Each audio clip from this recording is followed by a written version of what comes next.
Welcome, everyone. Good evening, good afternoon, good morning, wherever you are. Welcome. Welcome to Facebook Live. Today is the 23rd of November, year 2022, one day before Thanksgiving.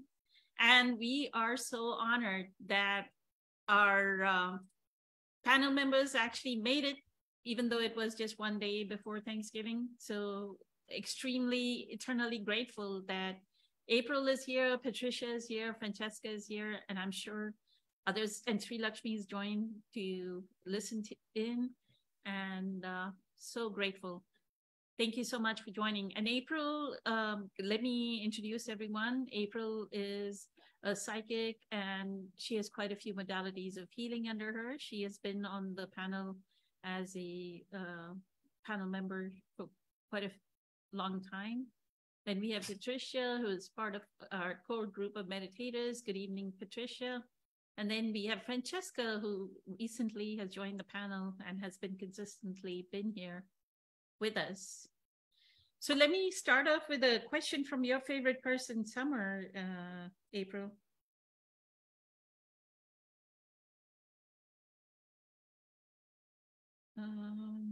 Let me find the question. So Summer explained something about somebody reading, doing the palm reading, reading the palm. And she says, is our life plan, soul contract written in our hand? Does it show throughout, or do the lines change? You're on mute, and I'm going to go tag everyone. Thank you. So palm reading is not my thing. I'm aware of some of it. My daughter does palm reading, and she has done it since she's been like 14 years old. So I'll tell you what I know from her. I did like read up on it. I did, delve into it a little bit. It just was never like my thing. The line, it is phenomenal how the lines on your hands do represent your life, and they do represent situations in your life. And for the most part, they are extremely accurate. Such as on the side here, it will tell you your marriages and your children. Your lifeline that runs through here, that's the one that, and they can have different representations. So that one is your lifeline, but it's also about whether you fulfill like your truest wish. So if you wanted to be, I don't know, a florist, and you became a dog groomer, that line would be shorter. So it does tell a story of your life, but it's not, I wouldn't say that it's necessarily like Akashic records or your soul journey. It's more about this life, this time, things that are going to happen or things that you're going to experience in your life. It also tells you about your current personality. So like the shape of your fingers, the type of fingernails you have. My hand is a very square hand. My thumb, it goes out really far. That's supposed to be a creative type thing, flexible. So it's more about this lifetime, from what I know.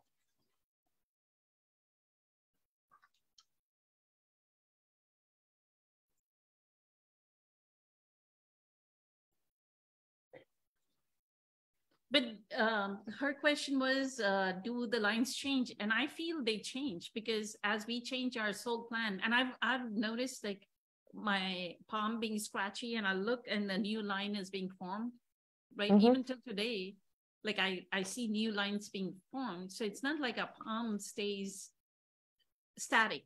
I feel as we make conscious choices, the lines change. I think the lines can change to some extent, but if I'm, like, so mine actually does show 2 marriages. It doesn't show another marriage. So does that mean that it's just set in stone that I couldn't get a divorce and I couldn't get married again? No. But so what you're saying is that on this current path that I'm on, it reflects this current path. I do think that you have free will, you could change your path and then your hand would perhaps change it, but it is kindly set. So I don't think it's like permanent, but it is kind of set. Like it does show many characteristics that will basically stay. Yeah. Perfect.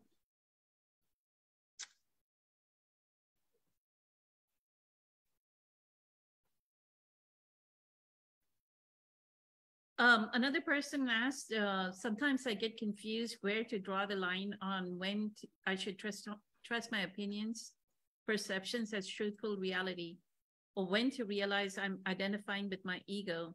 I have never been diagnosed with serious mental illness. I believe this confusion is due to a history of trauma. When in a state of high anxiety, how do you differentiate the two?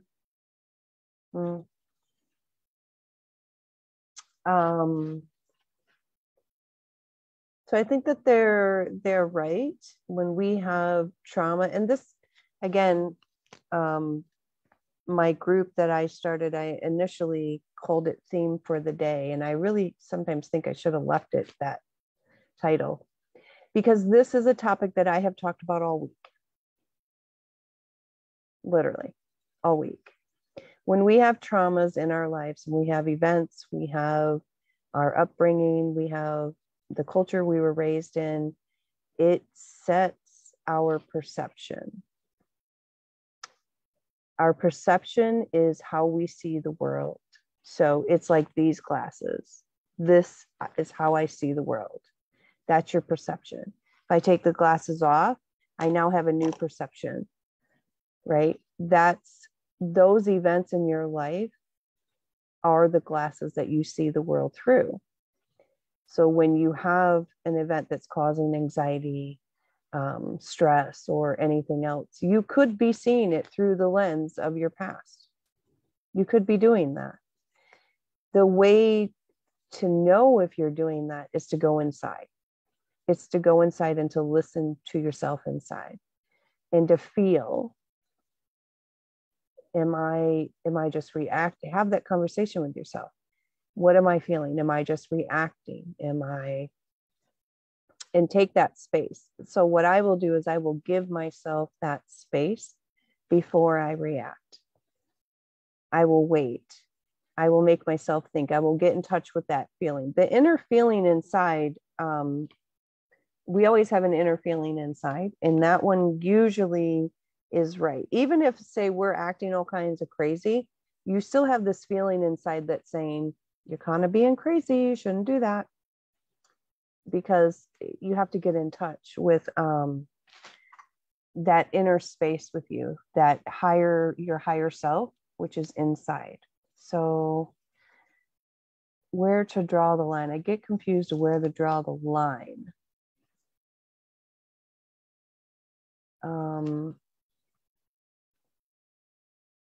So the confusion could come from the trauma. When in a state of anxiety, how do you differentiate? Again, for me, it's a process of learning. One, to not take things personally, to be able to step back and to give the situation, the event, some space, and then to listen to your insides. If I know that I'm in a heightened state, so when you get to know yourself, then you'll know when you're in an anxiety state. You'll know when you're in an anger state. You'll know this. You'll also know if you're in a depression state or whatever, because you've gotten in touch with the energy in your body.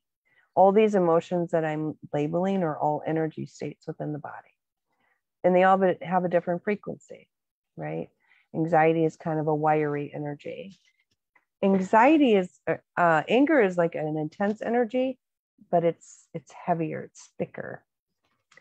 So when you go in and you start to be able to know your emotions and know what that energy state feels like for you, then you can say, I'm in an anxiety state and this is not time for me to have an opinion or a perception. It's time for me to wait and give space.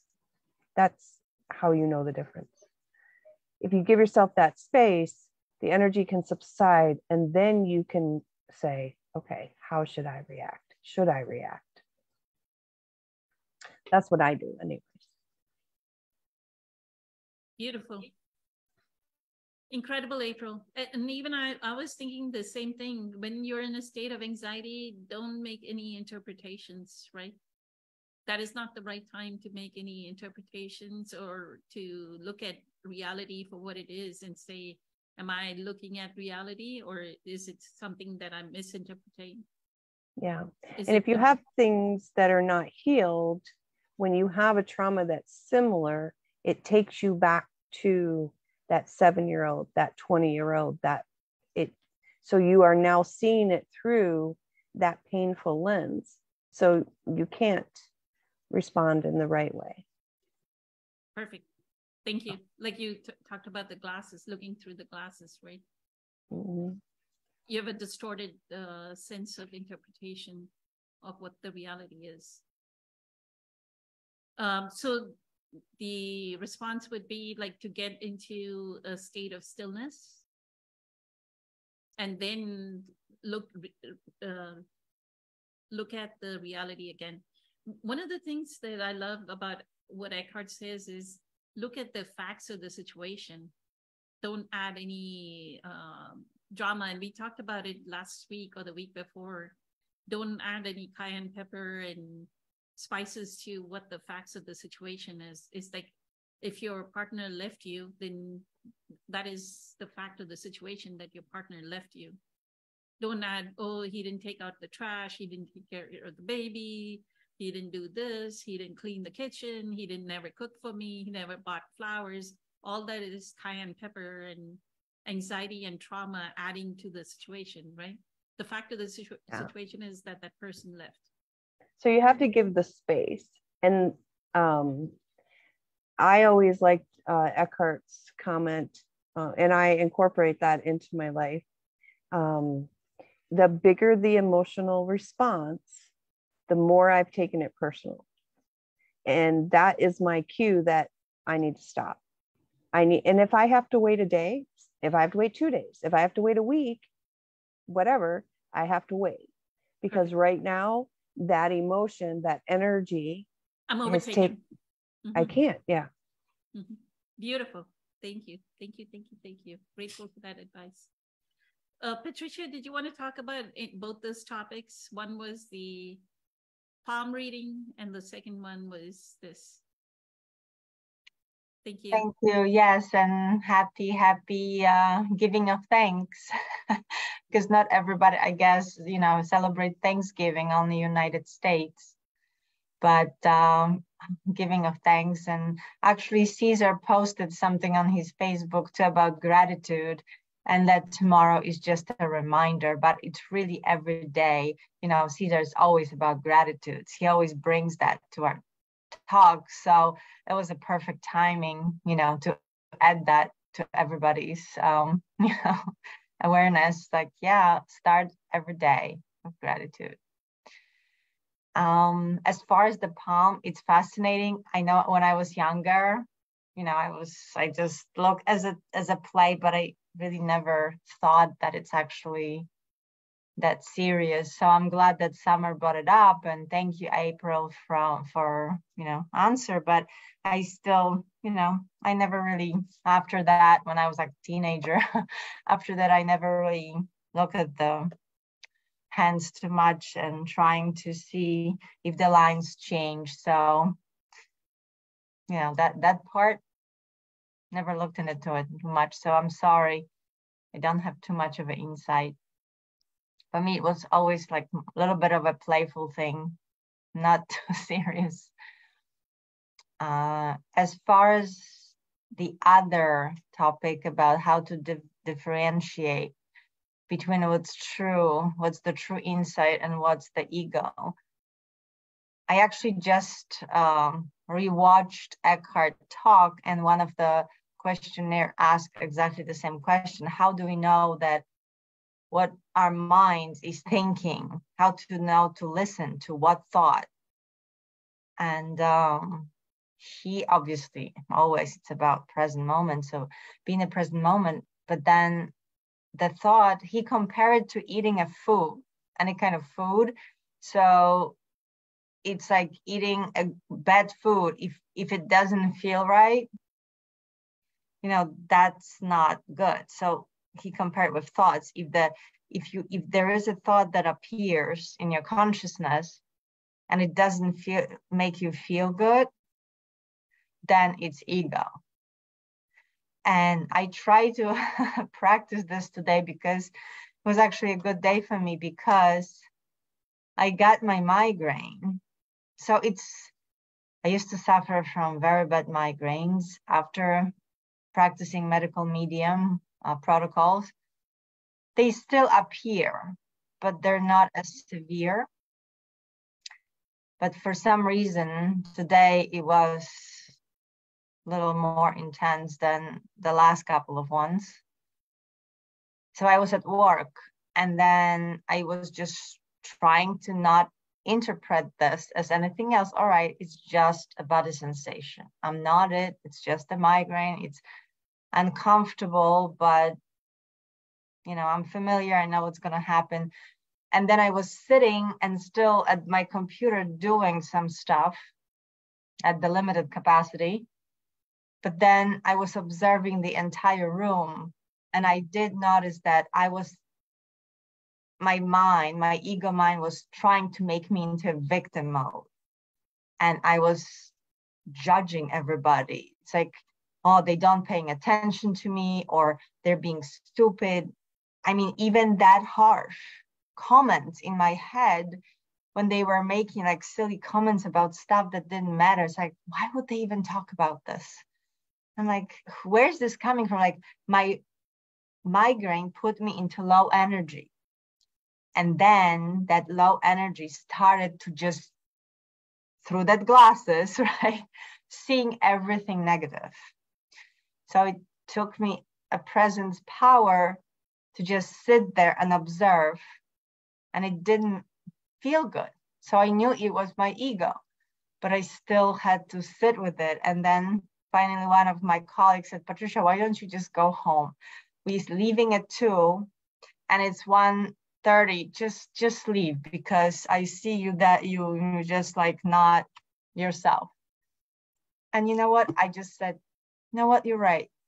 Thank you. And I just packed up my stuff, wished everybody happy Thanksgiving, and I left.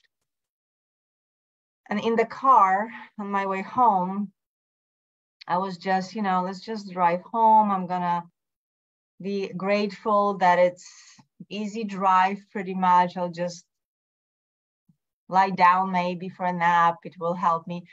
But the bad thoughts are starting to come in. Oh my God, I'm gonna be alone. Everybody's going to their families, excited about cooking, and I'm going home, even though I would remind myself that it's okay. I wanted this. I chose this.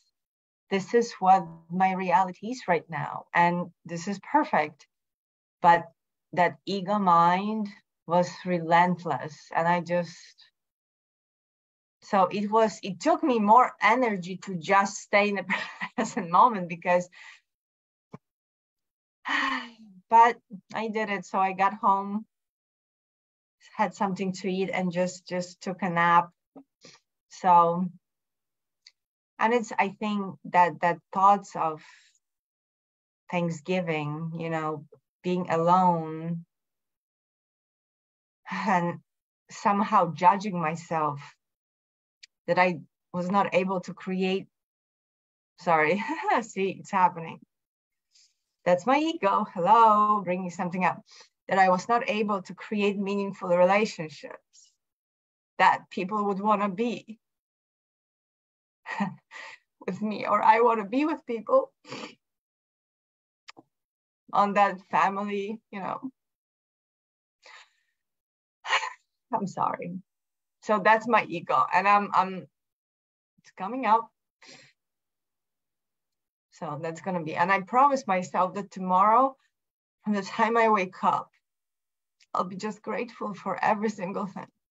And I'll see how that practice of gratitude will help. But I mean, I woke up, it was fine this morning. It's just sometime during the midday around 10 o'clock that my migraine came up. You know what I've been looking forward to, Patricia, for tomorrow is that I can wake up and instead of just Fridays is the day that I just have lemon water. Mm-hmm. But I'm like, thank God the day off. Now I can make my celery juice. I can make my heavy metal detox smoothie. I can make my extracted smoothie. So already, like, I know that it's going to be such a beautiful day. Like, you have to accept. Okay, I won't use the word you have to. It's like an acceptance of what is. We are alone by ourselves, but our own inner being and what we do with the inner being, right? It gives me more time to meditate. It gives me more time. Like I've been attending all the healing sessions as well as doing meditation. So it's a little bit more intense this week and last week. So I was like, finally, I get like downtime. Mm-hmm. Right? Our body needs downtime.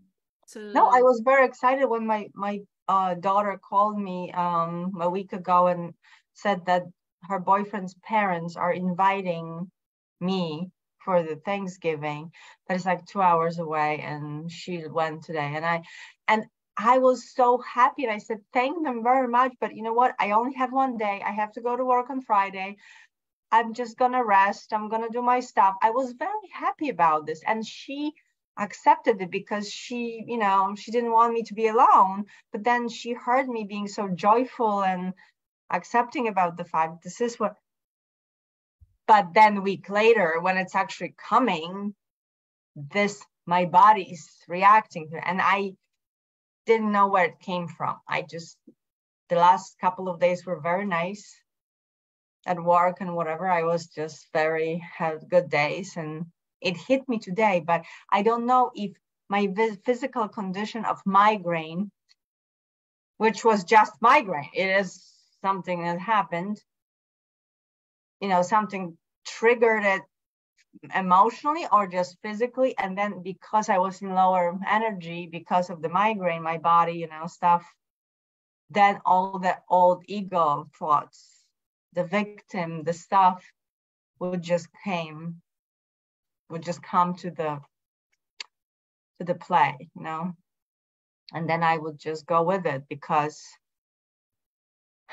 I was in and out of it, so it's not all that bad. Yeah, our body is it's almost like your body, the moment the energy lowers and everything, your body takes you back to your old self. You are becoming a new self. You are no longer the Patricia that April and I saw last year. Like I used to remember how I laughed one day when you went off, like in so many words. You would keep talking and talking and talking and go from this topic to that topic. And I just I could see that your mind. So you're so coherent now. The logic with which you speak now. So what you have to do is picture this new self. Look how much I'm healing. 1, from the medical medium protocol. 2, from the meditations. I am healing so much. And I have the power to change I have changed so much in 1 year. Now let me accelerate this change. And you work towards the new you instead of going to the old you. Mm-hmm. Right? See what Dr. Joe says, we believe, we behave, we become, right? So we believe that we are becoming this new self, right? And we behave that way. So tomorrow, it's like my focus will be to go meditate more. Like I have an extended day where I can meditate more, right? I don't have work tomorrow. So I have more time to meditate. So and that was my plan too. That was my plan too. And yeah, the migraine came and kind of because I don't want to lose this power, right? Like in 1 week of the retreat, he's empowered us with certain abilities to go to a certain depth. I want to develop that depth, right? So renewal is needed. And the more time I get, like my time on the days that I'm off is the time that I can meditate more. The weekdays, it's just 2 hours normal standard meditation, right? So I look forward to that. That excites me. That new me excites me. That's what you should get excited about. Instead of saying, the world can be doing whatever and say that that is the most exciting. They'll post pictures of huge meals and family laughing and whatever, but that's not our new us.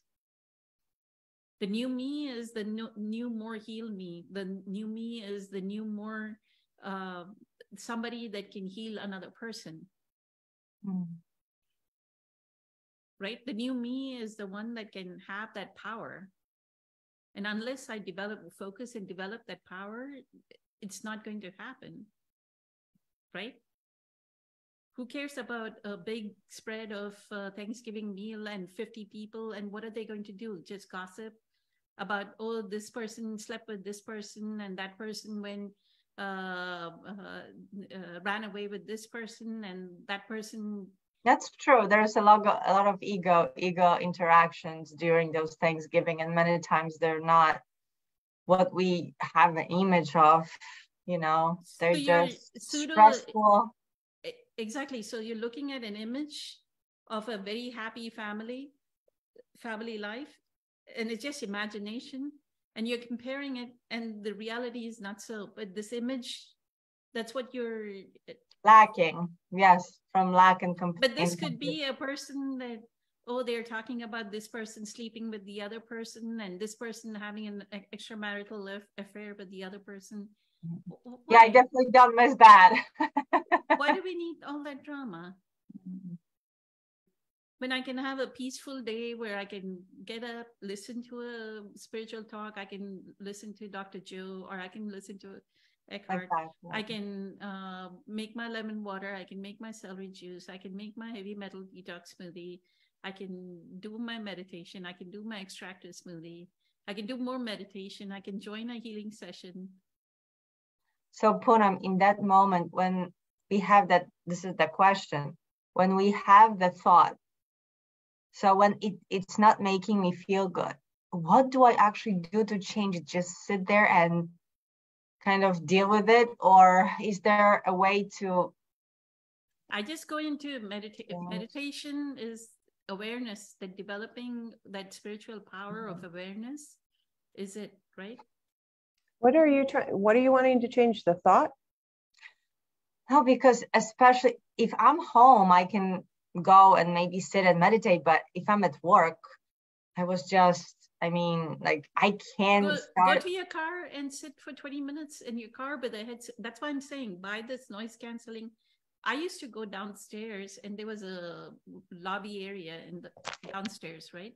Mm-hmm. And this is a noise canceling headphone. So you can be in the middle of anywhere, people walking back and forth, but it'll cancel out the noise. Close your eyes, put on blindfold, close your eyes, put on the headset and meditate, put on the music and meditate for 20 minutes. Do the Go Love meditation, do any meditation, do sacred acoustics, 20 minutes. I think I'm a little, again, this is my other limiting belief or something, my ego think that I'm never satisfied, because I honestly, I did maintain, I observed those thoughts coming up and I was just sitting and doing my stuff and just stayed in the stillness despite of everything and just was observing all my thought and whatever. So I was able to do it, but ego came through the back door and started to judge. Oh, you're not enough. You can't just change the state. So you're not doing it right. Because I kind of was hoping that if I'm noticing it, I can just snap out of it. No, you cannot. You need to develop that awareness, right? The awareness will come when the mind quietens down. When you go into an alpha state, you're in high beta brain activity. You need to go from alpha to theta to delta, right? How can you go from high beta brain activity and expect high beta brain activity? The ego cannot fix the ego. Awareness needs to arise, right? And the best way to make your awareness rise is to quieten down, like get into stillness. What do you say, April? So a lot. I think, and this was kind of similar with something that you had talked about in the past. So I looked up the meaning for migraines because you've had them for a long time. You're doing, oh, see, I almost said it again. I almost changed his name. Medical mediums stuff. And you're still getting them. They're so much milder, yes, but they're less. Yeah. So migraines are resistance to one's purpose, resistance to change, which I think that's come up with you before, self-criticism, lack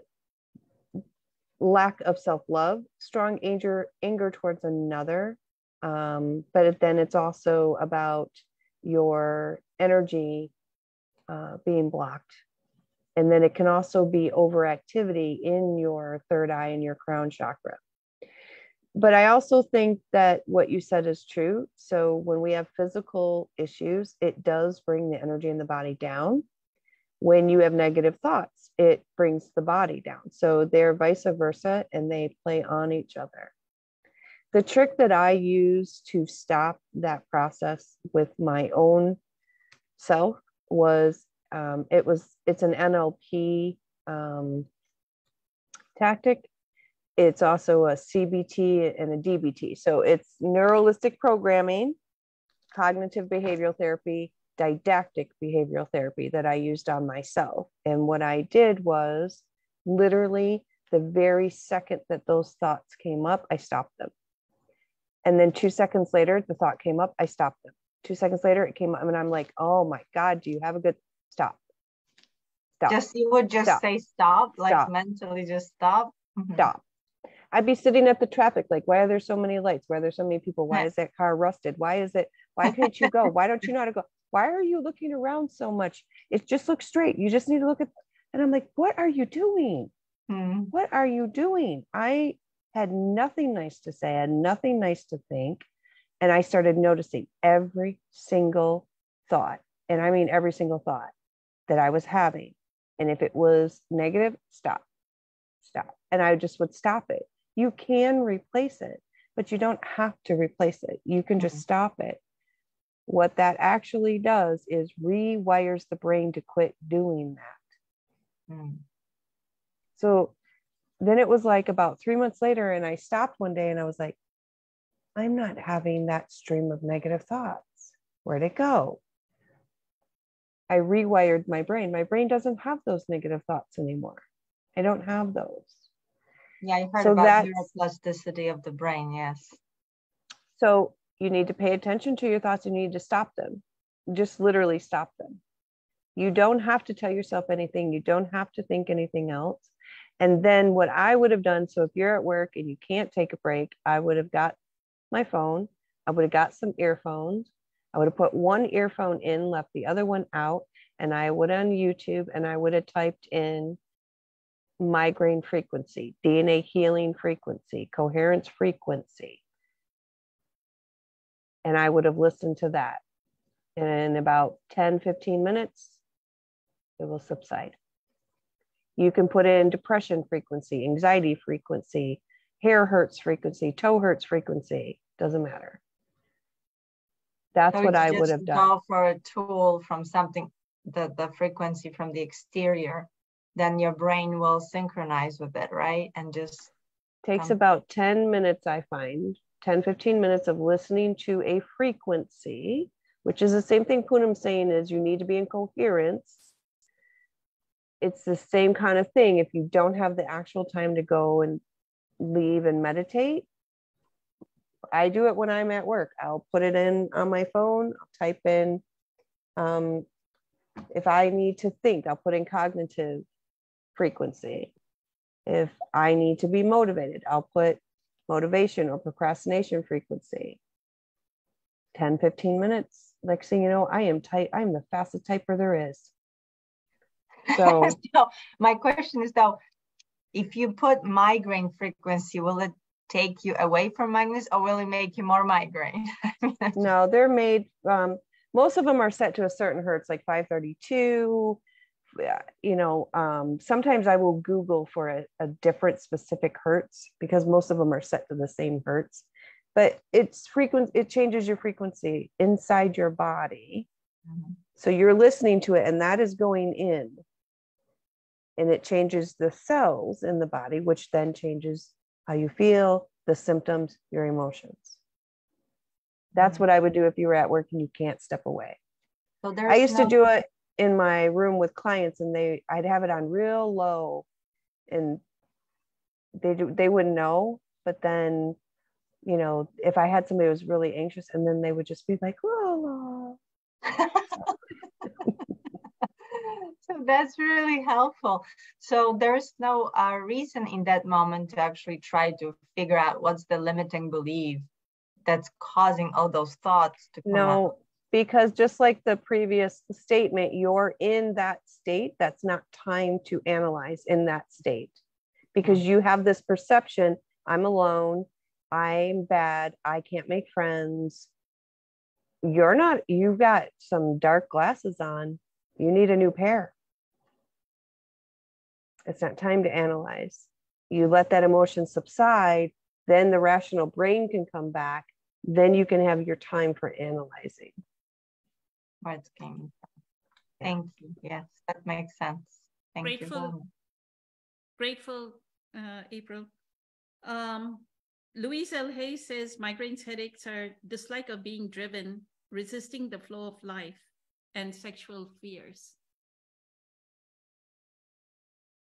So she has an affirmation: I release into the flow of life and let life provide all that I need easily and comfortably. Life is for me. So you can write that affirmation over and over again as well. Life is for me. Yes. Nice. I relax into the flow of life and let life provide all that I need easily and comfortably. Life is for me. And how true is this? That you're not relaxing into the flow of life. It's very true, even though I've been practicing also Marianne Williamson's.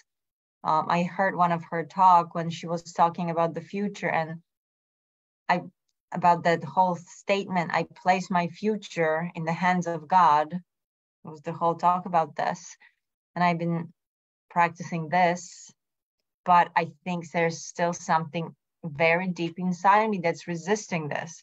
So my brain, I want to do this is my new future. But then I have meditation from Joe Dispenza, and he is imagining, let's imagine, your new self, put you in the state. And how can it's still, I guess, something not clicking for me in certain moments when I'm trusting completely, 100%, the universe, the source, the God, that they know better my future. So I'm trusting it. And then in order to heal, I actually have to imagine it and put myself in the state. I'm just, which one I'm doing. I mean, I don't know if they argue with each other, or I can do both. I can place my future in the hands of God and trust it. And in the same time, do imagine the future I want, the manifestation I want. So the trusting the future is Marianne Williamson. One of the things I would say is you have to curb the amount of spiritual teachers that you are following. You can't take a little bit of this and a mango from here and an orange from here, and you'll just end up with a fruit salad. But they talk this is all the same things. But the thing is, Patricia, you can trust in the universe. You can imagine the future that you want. Mm-hmm. With the Joe Dispenza thing, which is an awesome thing. So you can imagine that, but the trust is the universe will help you on that path to get there. That's where the faith in the universe is. But I don't trust myself that I know what. You don't trust yourself or the universe because you've been betrayed in your childhood. That's the wound you have to fix. We don't trust God when we don't feel that our parents were there for us.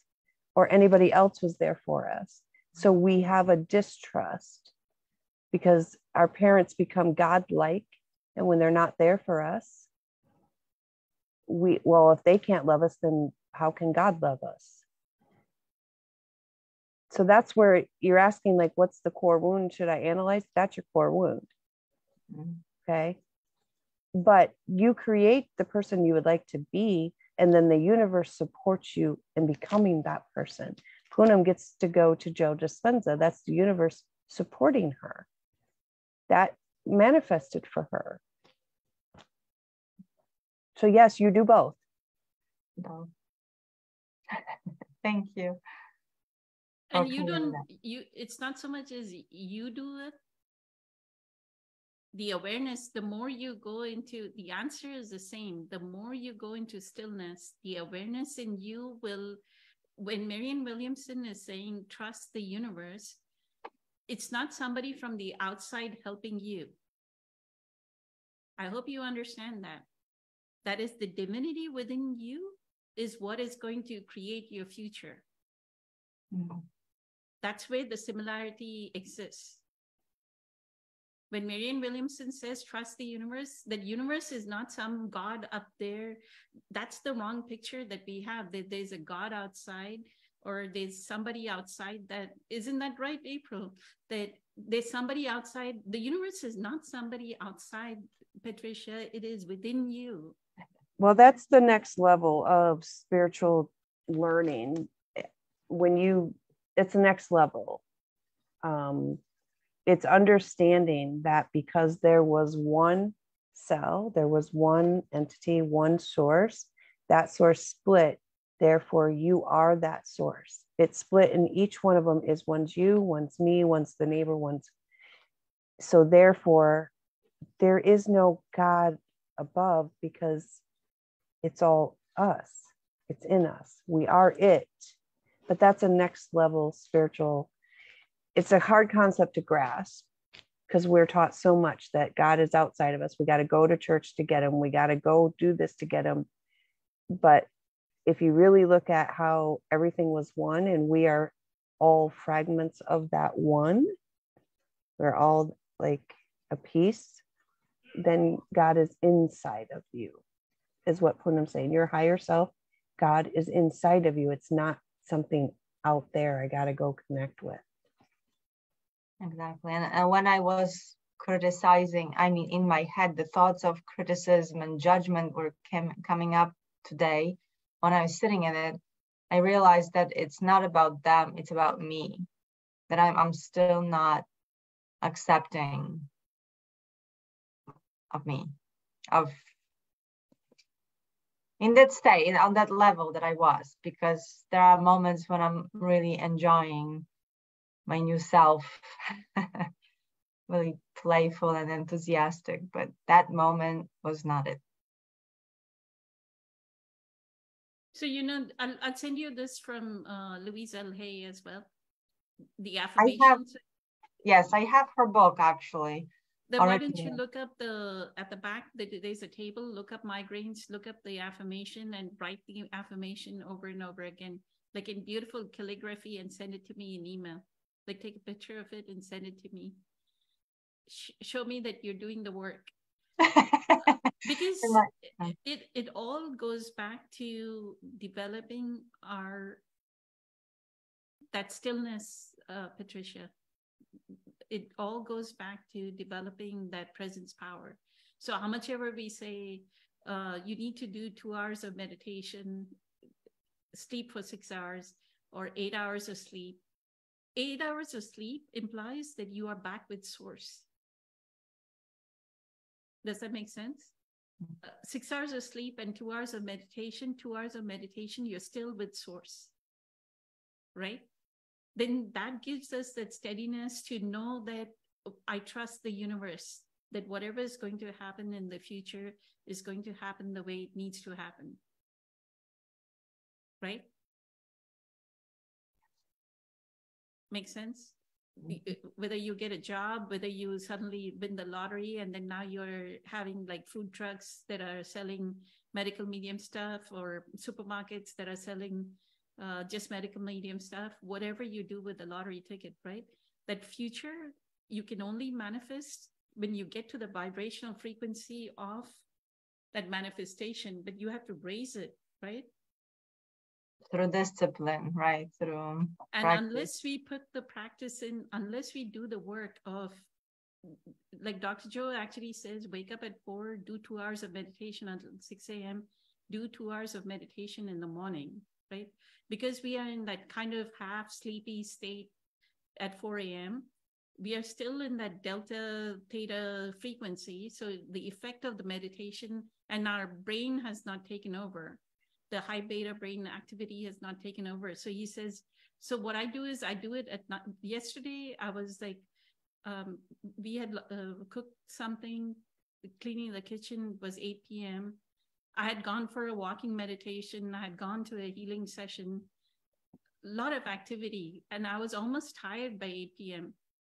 I was like, should I do meditation or not? And then I went, Dr. Joe says, that is the best time when you're tired, that kind of tired, where your body actually wants to go to sleep. It's the best time to do meditation. So I continued and did my hour, 15-minute meditation. I went to bed like at 10 p.m. or something, but. So you wouldn't fall asleep when your body's tired? During meditation, no. I don't know, the moment the breath work starts, the meditation, and that's why some of it is like sit and then lie down, right? Or some of them are just sitting. When you're sitting, you won't fall asleep. And the moment the breath work starts, that energizes me, and then I don't fall asleep. And I continue on. But that's the best time, right? Then when he says become nothing, nowhere, no time, then you're really in nowhere, no time. And you're really knowing what is that nothingness of who we are, that we are just pure energy, we are just frequencies. You're not allowing yourself to get to that state where you can experience yourself as just pure frequency. You have this high beta brain activity going on. And the only time you let it off is when you fall asleep. And then you get up and then you're on. Then you fall asleep, right? What you need to do is be in a state of awareness and bring it down. Be fully aware and bring it down. And the only way to bring it down is either we wake up at 4 and do it, or when we are tired and do it and not fall asleep. And the way not to fall asleep is to sit and do the meditation, not to lie down and do the meditation when we are that tired, right? I try. I sit and then I just can't sit anymore, and I have to lie down because I can't keep. And then when I lie down, I continue meditation and then I fall asleep. That's what happens Fridays a lot. I always start sitting up because I want to sit up, but then at some point I just can't, I can't keep it up. My body has to lie down. So today take melatonin and sleep tomorrow until you don't have to wake up. So you get enough sleep, and this Friday you're up.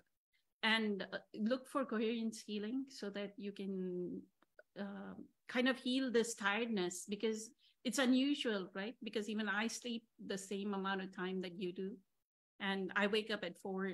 There are days that I wake up at 4 as well, but I get energized. Like I go do 20 minutes of meditation right before the Friday meditation. I'll do at least 20 minutes of meditation, right? And that's why I know the power of the 20 minutes. That 20 minutes, I may fall asleep in that 20 minutes. Like kind of like the cat nap, right? But I was really tired when I started the Friday meditation this past Friday and the Friday before.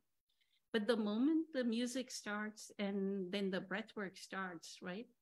It's like you're so totally, his music is so into the body that if you get into the effort, right? That, oh, I really need to take the breath from the toe till the up above, right? When you get into it, like if you go,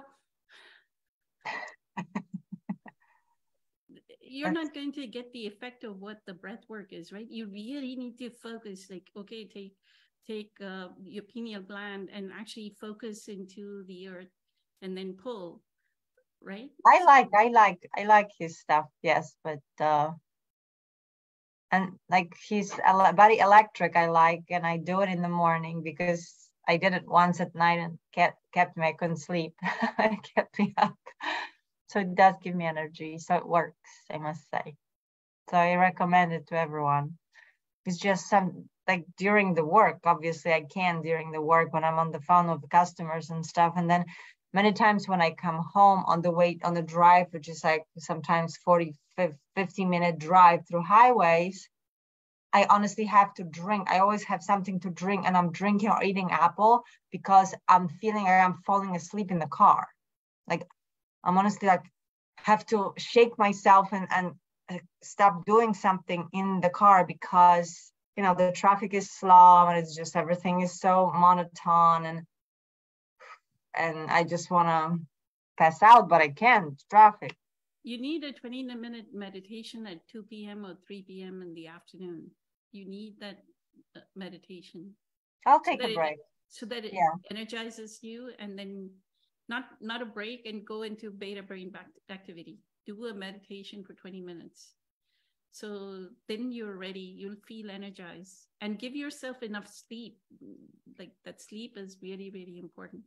So let me move to Francesca. We talked a lot about this. Thank you. Francesca, you want to talk about this? Patricia's topic or the topic that this person asked? I'll talk about the topic, I guess, that the person asked, because I think what you and April, shared with Patricia is profound. And yeah, really, it's everything or some of the stuff I would have said in relation to the palm reading. I don't know much about palm reading. Like for a while in the journey, I understood it, but I never really, went there. I kind of just kept going. So I don't know a lot about palm reading.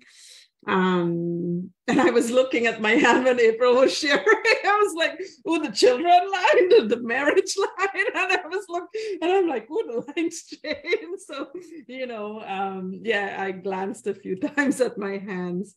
In relation to the question, the person is saying, sometimes I get confused when to draw the line and when I should trust my opinions or perceptions as truthful reality, or when to realize I'm identifying with my ego. One of the things I always stress about is the importance of inner work. Inner work is when we, do that process. I think Poonam talks about it every week.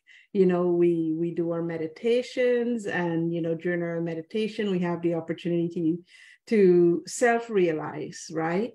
And for myself, one of the easiest ways I find to naturally plug into the self-realization process rather than, plug in because, say, I went to a workshop or, somebody's teaching is telling me to plug in over here, and that one is, saying plug in, for myself is when I'm sitting there to meditate, and this is going right back to the very first, let's say, a few months of my meditation, when I didn't even know what meditation was or what I was doing. I would sit there, and as I sit there, I would feel, oh my God, my back's hurting. Something starts itching, and then all of a sudden I'd be like, once I take care of the back and I adjust myself and I take care of the itch, then my mind would start going. So I would become aware that my mind is thinking about this X, Y, Z. And so what I would do is I would go into that thought that my mind is thinking, and I would sit with it. So as I sit and I listen, so when I meditate using frequencies. If I'm not using a guided meditation, I use solfeggio frequency or some high vibrational music that's, played along the lines of, 528, which is DNA, or, one of the different solfeggio frequencies. And I would listen to that meditation, to that sound, as I examine the thoughts that's arising. So now what I've done, I've plugged into my own energetic field, my own thought. Doesn't matter what the thought is. And I would, sometimes I would ask questions, why am I thinking these thoughts? oh, how are these thoughts making me feel? And that's how I would move through my self-examination process. And the reason I'm stressing about the self-examination process, which is inner work, the self-observation, realization, is when you self-examine, you experience the wisdom of that self-realization, that realization of why you're feeling this way, because it's attached to something, a pain body program that you might be running, which is from childhood, or, it could be trauma, deep trauma. It could be something that, arrived through work, which isn't, as deep as childhood and so forth, right? But still, it all goes back. All of it eventually attaches to childhood. Those are, pain body imprints. The vibration of the pain body, the language of the pain body is what we hear through our thoughts, right? The feeling of the pain body is what we experience in our physical body. Or when we experience anger, sometimes that anger feels fierce, right? So for example, that's a fierce pain body feeling, right? And then the egoic state of mind will make up a story and direct us, like, okay, this is why you're angry. It's that person's fault. It's always pointing a finger at something else, everything but you, right? And at the end of the day, it comes down, all of it, no matter what it is, it comes down to us, because we are the ones that's carrying that imprint. We're the ones that carrying that frequency. And because we're magnetic beings, we've attracted this lesson or this mirror, however that mirror showed up, we've attracted that mirror into our lives. And it's showing us by erupting, I say the universe don't speak English, but it erupts like these feelings of anger or, feeling of disappointment or loneliness or whatever it is that's erupting, because it's its way of showing us that, hey, there is something in there that needs to evolve. Because we're consciousness, we're here to evolve, we're here to experience, and it's, we're here to experience and express ourselves. So here is something within you that needs to evolve. And through the self-examination process, it equips us with the wisdom realization that we could use to alchemize it, meaning it either gets dissolved or we raise into we move into higher vibration or raise the frequency, our frequency higher than it, because we realize the lesson, which is, maybe whatever it is that's happening over here, it's here to teach me. And the moment we have that realization, in that order, it actually dissolves the pain body. And the beautiful thing about the dissolving is the pain body, you start to get your life force energies back. Because as you do, the more of this you do, the less your energies are leaking, right? The thoughts, which, steal some of your life force energy, these feelings that are coming with the thoughts, which stealing a whole bunch more life force energy, and so forth, right? So you start to plug those energy leaks. And what happened as over time, you come into the state of pure awareness. And I think Puna mentioned, she spoke about awareness quite a bit, because from that state of awareness, when you're in that state, when I say it requires little effort, is right away, you will know. So inner work equips us with the ability to understand the language of our egoic state of mind and our pain body and the pattern of its arising. And when you understand that, you will know when you're in your egoic state of mind. I get asked this question all the time, like, how do I know? How do I differentiate? Believe me, you will know. You will always know. There is no not knowing. When you're in that state of awareness, sometimes you see it coming before it even happens. Or for example, with myself, I know with my family, certain family members that, okay, if I have a conversation or if I think about this person, all these thoughts are going to start erupting and I'm going to be going downhill, because my egoic state of mind have this pattern of thought that plays, right? This pattern of, this flow of thoughts that arises when I think about certain things, right? So, for many years, what I did was I kind of, oh my God, I'm so tired. I don't want to deal with it now, right? But the universe have a funny way of, when we don't do that inner work of, that mirror showing up again in our lives through a different source, It might show up through work instead, or in a relationship, or, with our partner, or in a relationship with our child, and so forth. So you will always know. Pure awareness equips you with the ability to recognize the difference when it's your egoic state of mind versus when it's your higher conscious state. And understanding the patterns or the language, or I think Puna mentioned, like Artoli said, the facts of, what's your pain body's language, right? Again, what's the egoic state of mind? What type of stories does it feed you when this pain body becomes triggered, right? Understanding that actually equips you with the ability to differentiate between whether your thoughts is arising from the egoic state of mind or not.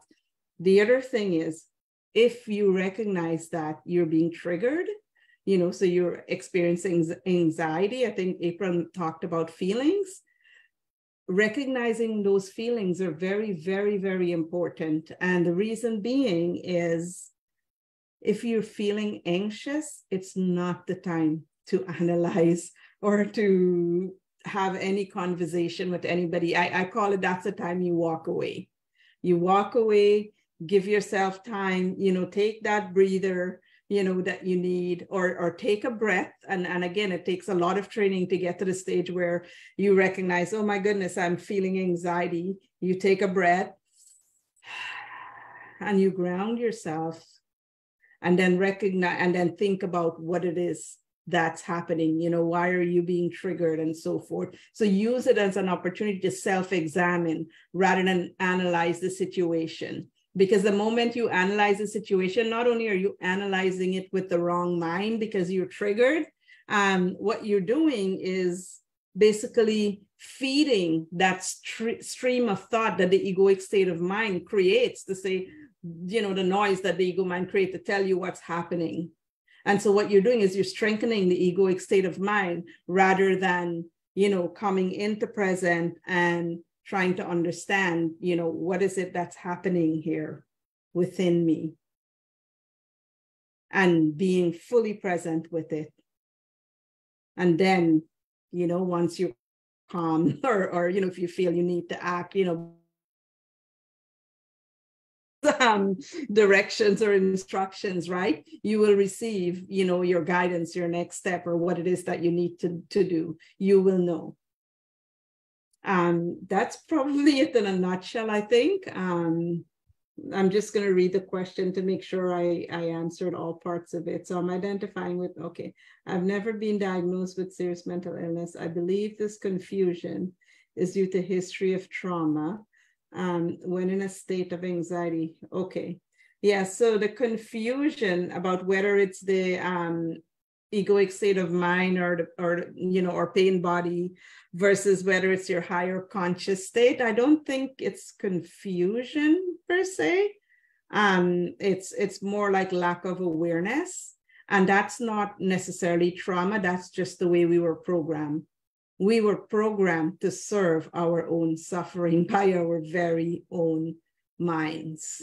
And then, of course, when you look at the external world and the structure that's in place, and, all of the things that help reinforce that program, right? I kind of have a lot of empathy, even though I'm mad at it sometimes. And I believe me, I have my days when I'm upset, because I might get agitated at something that might be happening that I'm unhappy with, because it's not serving humanity the way I feel, or the way I would like to be served, or I feel the way I feel humanity should be served.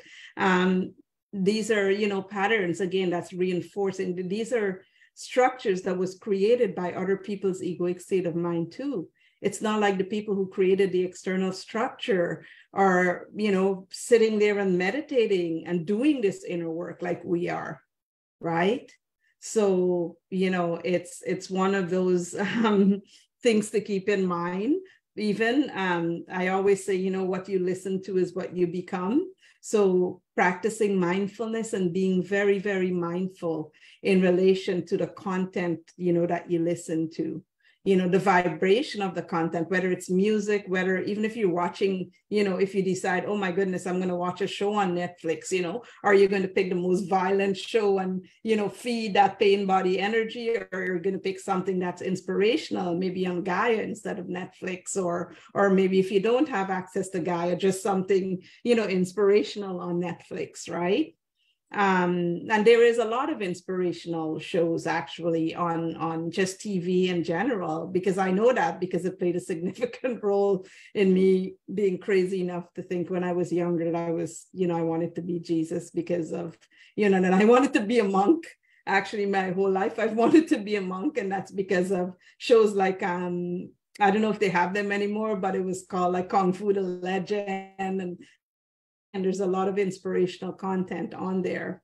It's just all in, how you use it. And again, it comes down to what you listen to. Everything is what you become. So be mindful of what you're listening to, what you're reading, basically what you're plugging into energetically, because what you plug into, that's the stream of consciousness that you're going to feed. So if you're listening to higher content, sound and verbiage and so forth, whatever they're called, frequencies, that's going to feed the higher, your higher vibration, versus if you're listening to some violent, oh my God, this is, there's good rap music, but I'm using that as an example because there's a lot of bad ones out there, and it feeds the pain body, it feeds, the egoic state of mind and so forth, versus if you're listening to that stuff, right? Again, that's the energy that you're feeding. At the end of the day, you have that choice. And if you're experiencing anxiety, walk away or give yourself that opportunity to step back, assess, and then, move forward. I think that's it in a nutshell, hopefully. Awesome. Thank you so much, Francesca. Grateful for the guidance. When you were talking about the pain body and the energies, what I actually pictured, Patricia, is because you're in an open area, right? You may be in a cubicle area. Realize that those thoughts are not only coming from you, it may be the people around you.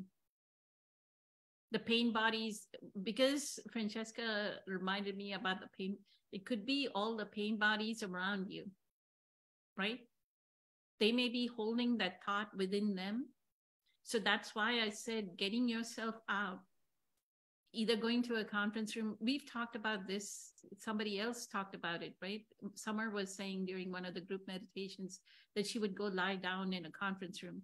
So taking yourself and putting yourself in the car, right?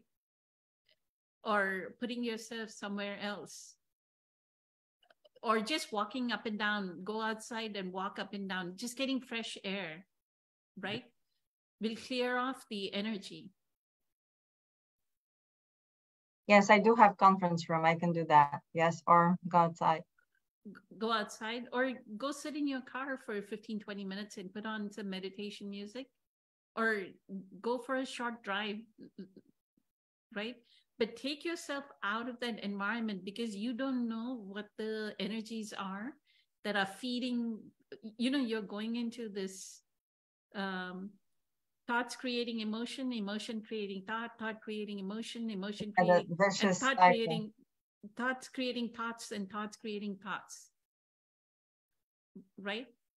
And that's just our pain body getting activated. I will do it, because up to that point, I think I heard you, but my ego's like, I can do it. I don't have to do those extra stuff. I can just do it when I'm still there. I can be aware, but yeah, I'm not strong enough yet, I think.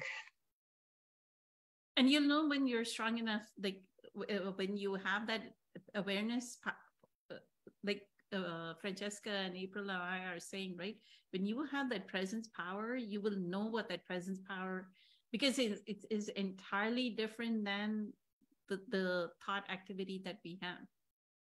You'll know what that quiet, and that is what I crave. My whole day is like 8-9 hours a day I'm working, right? So I crave, when can I go back into that thoughtless zone? And that's why I look forward to any day off, any time that I'm early. Like the moment I had time to go, like they had an early release, which is at 3 p.m. I ended my day. I just like drank something and I went and meditated. My go-to is go meditate. And that's why I have energy, even though I have no caffeine and I woke up early. I woke up at 4 yesterday. I woke up early. I have no caffeine, but that's the energy. The energy is when we go into that thoughtless zone, right? I look forward to actually coming home, or even weekends, even if I don't meet anyone. Yes, but it's still, there's this other stuff that sometimes gets in the way. So I'm not yet where you are, but yeah, I would love to get there eventually.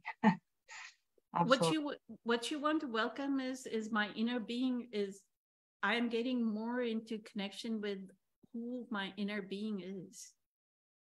The more alone I am, the universe right now, there's a reason why planetary intelligence is putting me in this position where I am more closer to my inner being, because that is preparing the vehicle for something else.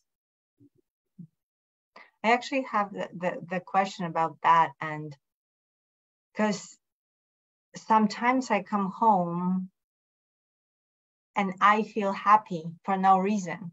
I'm just in that state of bliss and I just like smile.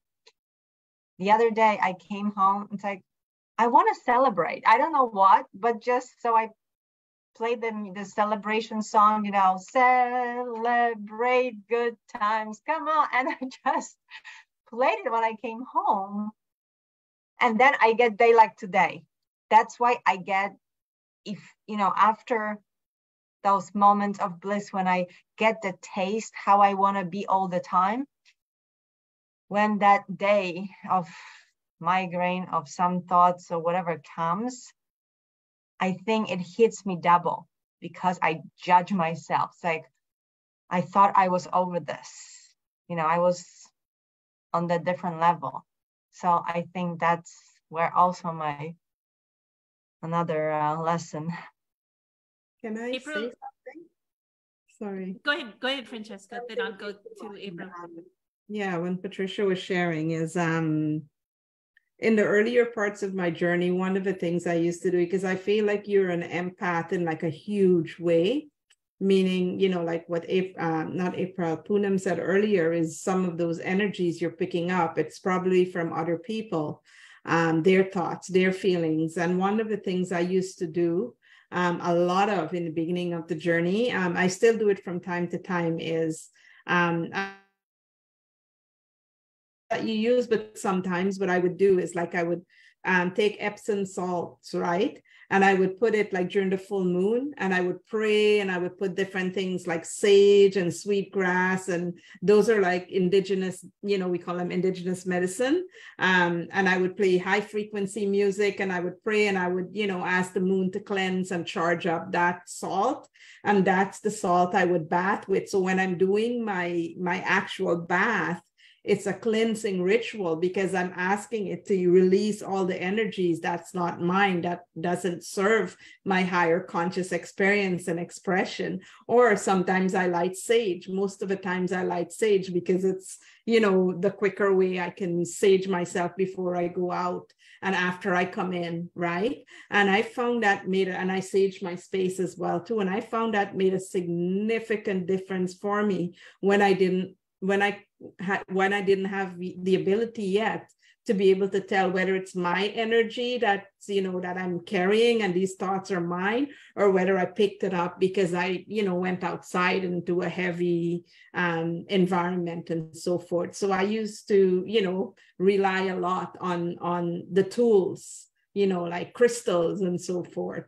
Or even lighting an incense in my space, like a sage or a Palo Santos or one of those, different medicines those are all different tools as well that you can incorporate into your, just to help, with your thank healing. you for bringing that up, because I remember months and months ago, April actually suggested putting jars with water in the bedroom, and I did that. I put it in corners and I had it for a while. I'll have one little crystal by my bed as well, but maybe I'll light the sage. I have plenty of sage, so maybe if that can help a little bit, because I really would like tomorrow to be what I wanted it to be, which is that time when I'm getting aligned with the source and meditate and just being in that higher state and enjoying being, grateful.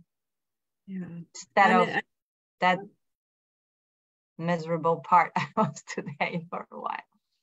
April, do you have something to say to Patricia, April, to wrap this up?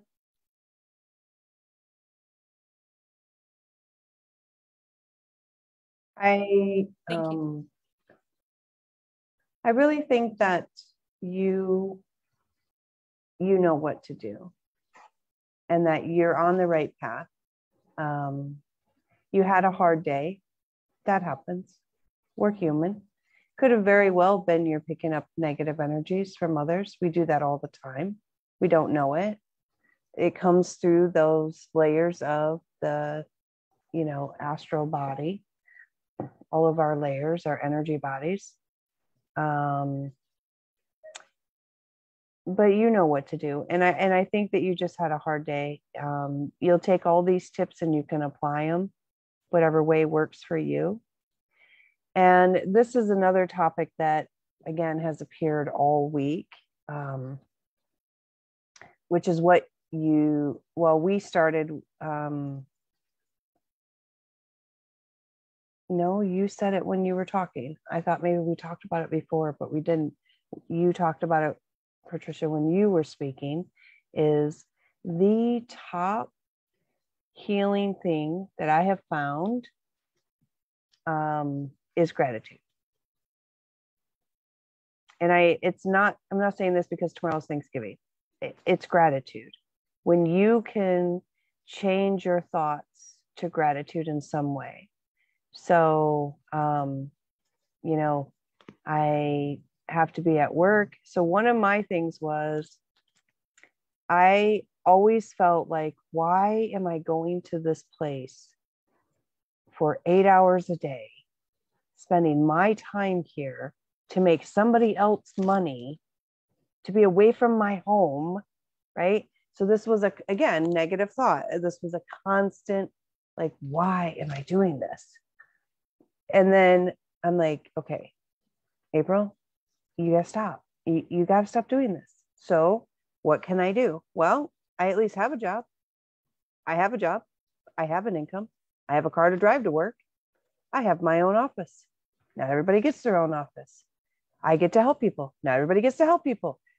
Gratitude really is a game changer. It really is. So if you can stop the thoughts, notice them, stop them, and then make yourself, and at first it's making yourself until you get into that energy, which you're capable of doing, you make yourself find something to be gratitude, grateful for it, to have that gratitude. And then find another thing, and then find another thing. And that too will change your energy. Yes, thank you. Tomorrow I actually plan on writing every gratitude I have, and until I fill the entire notebook, because I know that I have every single thing I'm grateful for. So even today when I came home, I read Caesar posts about gratitude, and I actually had to go to the bathroom right after, and I said, look at myself in the mirror. Am I grateful for this migraine too? Okay, maybe that's a pretty revolutionary thought. Grateful for the migraine. So just trying to play, being so, right? Because it's easy in a sense to be grateful for good things, what you consider good things. And once you start being in the set of mind, you think that everything is good, but then migraine. Oh, am I grateful for that? Maybe no. So you're grateful for it because it is showing you that you need to work on your spiritual practice when an event of that kind happens. Right. So it is just like Eckhart says, right? Attention here and now.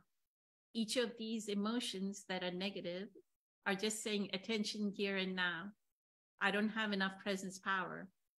How do I develop enough presence power, even in spite of having a migraine, that there is presence power?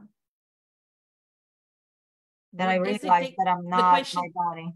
The question has to be, what does it take me, the new me, what is the new Patricia that needs to have enough presence power that I can have migraine, I can have whatever kind of illness, no matter, I can have COVID, I can have whatever, but I don't lose my presence power. What does it take to get to that point?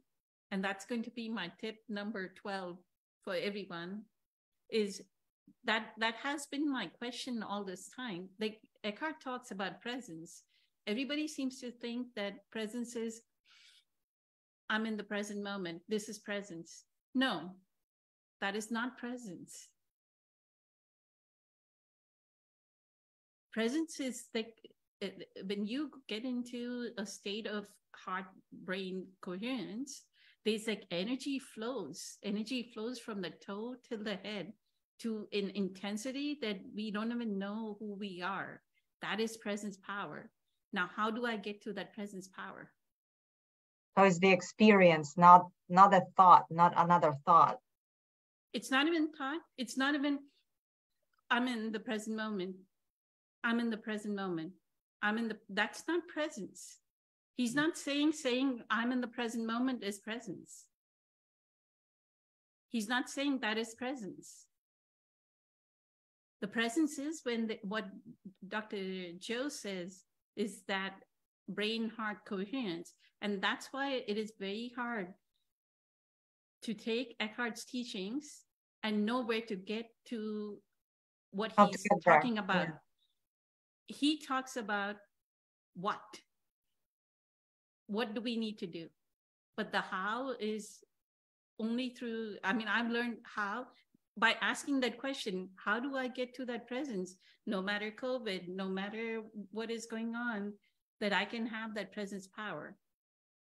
I have my shoulder, like I forgot that my shoulder, I had an injury and I spent like a whole week doing meditations, walking meditation, waking up at 1 a.m, being at the retreat at 3:30 in the morning, 3 o'clock, driving at 3 o'clock in the morning, having 2 hours of sleep, sleeping at 10, 11 o'clock at night, waking up at 1. Intense week, right? Like we had an intense week, and the shoulders, this thing, and you're there. How does that presence power come? And it's only through, and that's what your ego is saying. I don't need that kind of meditation. I don't need the 2 hours of meditation. Dr. Joe is saying, I need 2 hours of meditation. He needs 2 hours of meditation. Dr. Deepak Chopra is saying he needs 2 hours of meditation. How's Patricia saying, I don't need 2 hours of meditation? Right. That's the ego saying, because it doesn't want me to get to that state. And the person that guided me to the 2 hours of meditation are a few general managers at IBM who are part of the mindfulness community. They said they do 2 hours of meditation. So if Dr. Joe, who has to get on flights, has to do retreats, has to figure out a business, if he has to do 2 hours of meditation, in spite of pretty much being in a meditative state, like when he does 13 hours, he's going in and out of meditation during those 13 hours, but he does his own 2 hours of meditation. If he's saying that, why is Patricia saying I can just do 15 minutes of meditation, or I can do 30 minutes of meditation, and for the whole day it is okay? Yeah, it's not working. Right? So the migraine is, and that's why we are grateful for these experiences.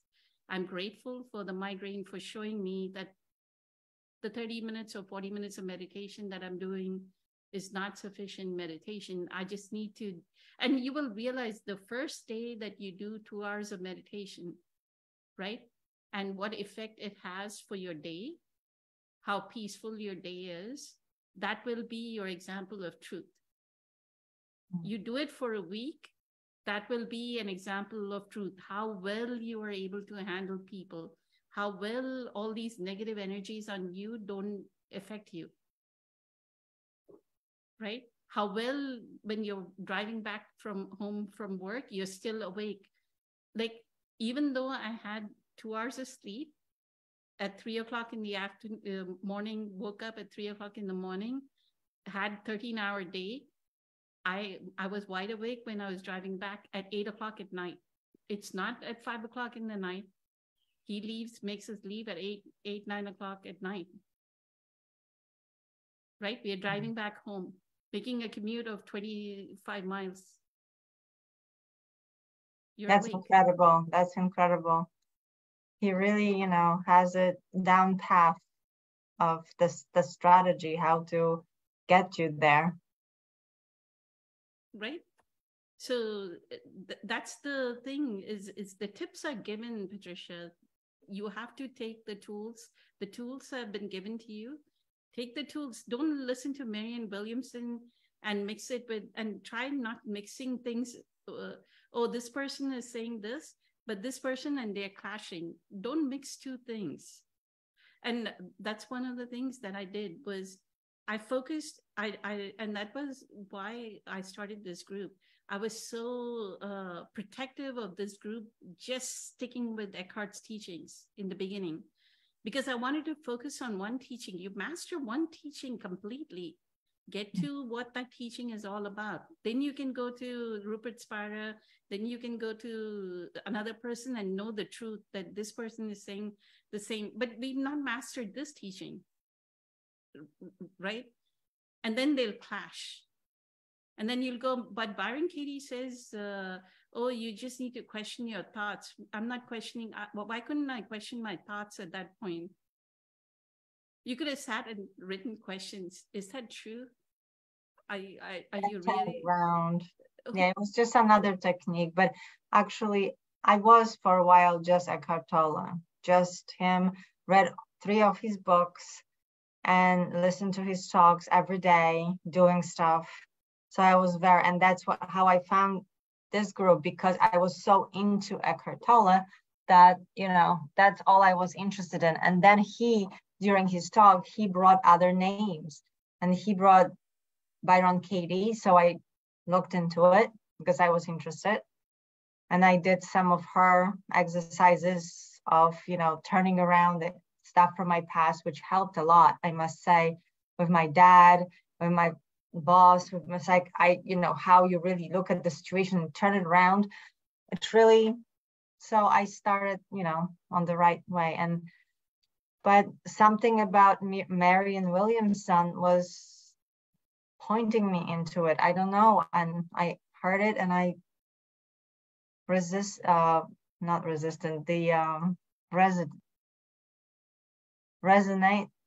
with her. But I always still go back to, and I also listen to Mooji. He has that very fruit salad. You're making like Sadhguru says, you're making a fruit salad. Very but good. After I already had my Eckhart Tolle meal, so I kind of,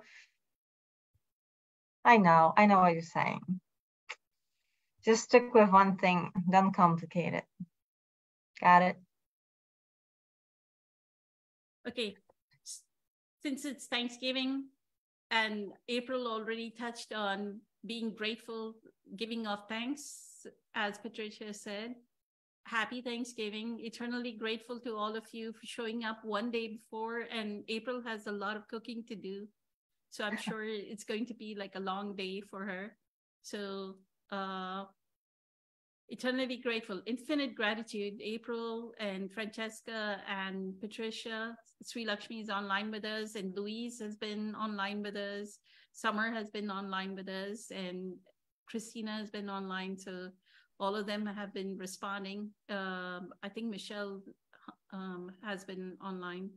So Thank you so much. This was incredible. The conversation, I didn't even know where the conversation was going to go, but it was incredibly Thank you, amazing. Poonam, so much for being here and for leading this group and accommodating all of us, meeting and disciplining us. And it's incredible, your presence and all your work you do. Thank you so much for all of you to show up, come and answer my questions. You will be fine. Get some melatonin and get a good night's rest. And tomorrow will be you'll be making the blueberry pie or something tomorrow. I will be making blueberry pancakes that I loved. Oh my God, so yummy. I can't wait. Beautiful. Okay. Have a fantastic evening. Much love. Happy Thanksgiving, everyone here in the United States. So Good great night. to see you. Bye. Bye. Bye.